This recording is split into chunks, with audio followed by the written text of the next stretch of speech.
High friends, last వీడియోలోని EV cars గురించి మాట్లాడాను.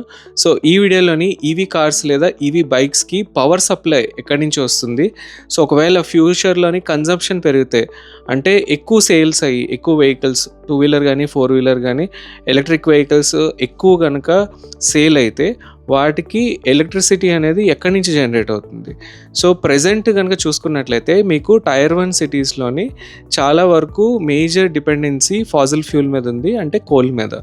సో గోయింగ్ ఫార్వర్డ్ ఇప్పుడు మనకి ఎనర్జీ ఎక్కడి నుంచి వస్తుంది అంటే ఎనర్జీ 3 క్లాసిఫికేషన్స్ ఉంటుంది. అందులో ఒకటి వచ్చి సోలార్ ఎనర్జీ ఉంటుంది, అంటే సూర్యుడి నుంచి వచ్చేది. 2 విండ్ ఎనర్జీ నుంచి, అంటే విండ్ మిల్స్ నుంచి ప్రొడ్యూస్ అయ్యే ఎలక్ట్రిసిటీ ద్వారా మనకి ఎలక్ట్రిసిటీ అయితే వస్తుంది.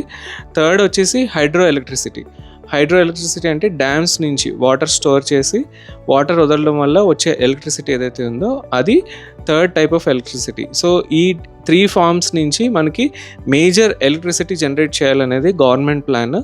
ఎందుకంటే ఈ ఎలక్ట్రిసిటీ ఈ సోర్స్ ఏదైతే ఉందో అది ఫాజిల్ ఫ్యూల్ నుంచి కన్వర్ట్ చేసి న్యాచురల్ అంటే ఏంటి, నేను చెప్పినట్టు సన్లైట్ నుంచి కానీ లేదా విండ్ నుంచి కానీ లేదంటే మీకు వాటర్ నుంచి కానీ వచ్చేవి న్యాచురల్ ఎలక్ట్రిసిటీ అని. సో ఇప్పుడు టైర్ 1 సిటీస్లో ఇందాక చెప్పినట్లు చాలా వరకు కోల్ నుంచి వస్తున్న ఎలక్ట్రిసిటీ అయితే చాలా ఎక్కువ ఉంది.